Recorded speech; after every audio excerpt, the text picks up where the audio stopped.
Hello and welcome to our show, coming to you from Istanbul, overlooking the world-famous Hagia Sophia and Blue Mosque on the banks of the mighty Bosphorus River.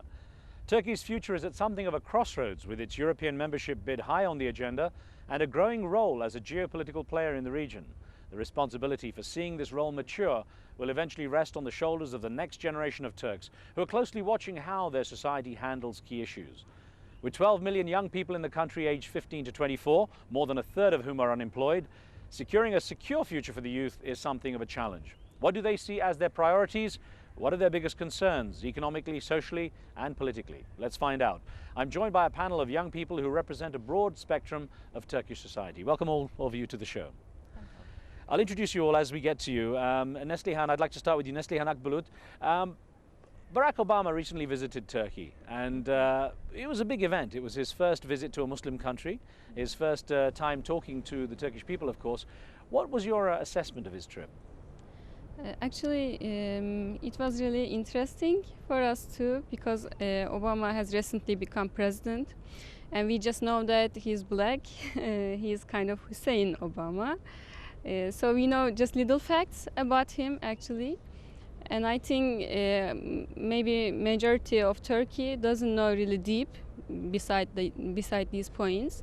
So it was nice to hear from him, and it was nice to hear him in Istanbul, in our city, in our country. Right. Well, Avi Haligua, you're actually involved in the media as well to some degree as a journalist. Yeah. And I wonder how you regarded that trip, and what do you think Turkish people were expecting from Barack Obama? I mean, I'm not sure what they were really expecting, but having Barack Obama here was really a big event for the Turkish people, really, because with the Bush administration, we had many problems as the Turkish Republic and as the world too. And seeing another president was really a happy event. And by the way, his messages were really better than Bush administration. And then, so it was a good trip for us too. And I think it was good for him too. Can he bring peace to the Middle East? Actually, I don't think so. It's not the plan, most probably. But, you know, we have to wait and see. Gökşen Şahin, how do you feel about the way Turkey is shaping up nowadays, politically and economically? Because I know a big concern for many young people like yourselves is the fact that unemployment is very high, the economy is struggling, as it is around the world. How secure do you feel about the future economically? Actually, economically, as I'm about to graduate from the university, so I don't feel so comfortable. I have some friends who are just studying to find a job from a year or from more than a year. So it's the big issue, the unemployment.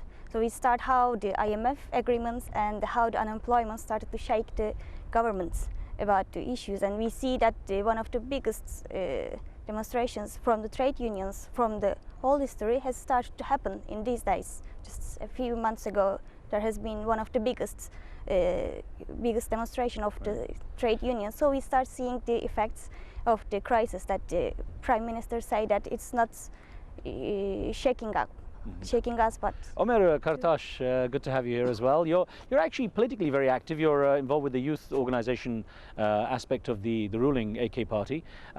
In terms of trying to fix things, in terms of being more politically active, do you find young people in these times of sort of tough economics are willing to take part more in politics in this country? Well, if you were to look at the previous election that just took place 2 weeks ago, it's been a week and a half, the AK party with its candidates put forward 1,370 young candidates on its candidate list for the city councils. Now, this is a major development. The reason why I say this is that it's the first time in Turkish political history that a political party has taken such an action. No other party has given such importance and given such influence into the hands of young people.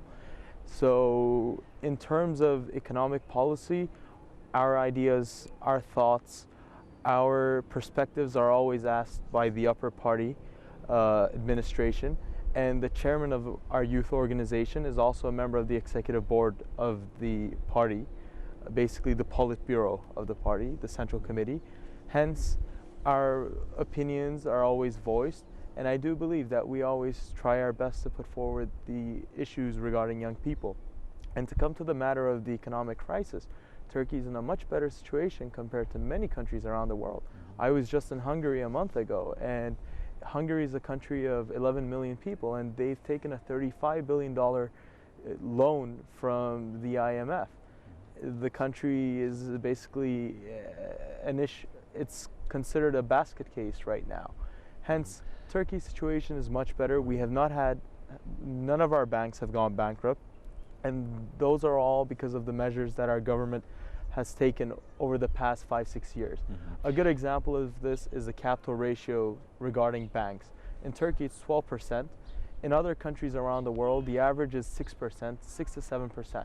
Hence, we haven't had any of our big banks basically needing government lending or going bankrupt in this. I'll get onto some of the issues in depth as well in a moment. Let me bring in Canberk Gochulu here and welcome you to the show. You're affiliated to the opposition CHP party mostly, and I know also as a civil engineer, about to be graduating as a civil engineer, work is of concern to you, isn't it? The prospect of work. I think in Turkey, young people they don't see the future is clear, because their unemployment very high now. Actually, after 22, the last general election, the situation goes harder and it's not clear, I think. Idris Kardash, let me welcome you in as well and ask you about the issue of the danger of a brain drain or brain migration, I think you call it in Turkey, of young talented people leaving the country for jobs elsewhere because they feel they may not have a future here. What danger is there of that? We have some problems in here, the respectful for the sciencemen, so it's not very high level in Turkey. So yes, of course they are. I want to open it up and just have you all chip in if you feel you want to comment on something anyone says, because you all come from very diverse views, and I want to make sure you get all your views in. If you have something to say, do let me know. But that's one of the key things that people are asking, is how united Turkish society is. And Neslihan, if I could ask from your perspective, in Islam actually, the issue of Islam and expression of Islam is a big debate in Turkey right now. Many people are saying it's becoming less secular, and that it's more a push towards being, having an Islamic expression. How do you feel about that? First of all, as you asked about brain drain, we call it brain migration. Right. Because in Turkey recently, we easily, even from statistics or our personal perception, we easily follow this migration outside the country, actually. And the reason is not, I think, is not only economical, because I also went abroad. I also tried actually to live abroad outside Turkey, because the political situation is also really hard for young people in Turkey too. As you said, we are talking about all the time secularism, we are talking about democracy in Turkey, about laicism. But if we feel as individuals, if we feel kind of pressure on our lifestyles, we tend to go abroad as a people who educated, who had the chance to have better education, and I'm also one of them. So this brain drain problem is not only economical, I believe, for the country, but economy is a really big part of it. How do any of you feel about the situation when it comes to the secularism of Turkey? Who feels that there's that the vision of Kemal ATATURK, the founder of modern Turkey, is still being followed? Who feels that secularism is still a strong part of Turkey? Secularism is an integral part of Turkey. I mean, Mustafa Kemal ATATURK, our founder's ideal, he has a phrase for it, and he calls it muasır medeniyetler, and it means reaching the forward civilization, going forward. And our party's view, and I believe this represents a large chunk of Turkish society's view, is that Turkey is going on a path never seen before in its history. Right now, Turkey is a member of the G20. This has been happening over the past 2 years. It was previously not. In 2002, it was the world's 39th largest economy, and now it's the world's 16th largest economy. And this continuous growth is happening, and when you compare it to other OECD member countries and in the EU, the Turkish economy has not been affected by the global economic crisis as much as other countries. But in terms of how the society is shaping up, actually, Canberk, you wanted to add something to this. I think democratic society like ours, the government shouldn't interfere with the people's clothing style. But in our country, like turban, it's a problem in our country because after 80s and 22s with AKP government, they're using it like an anti-secularist flag or something like uniform, and it's dividing our society two parts and many parts. It's a problem, I think. I actually want to add something about this. Please. I'm totally agree with him that the government shouldn't intervene what the people wear. That's why I think that the people can wear headscarves.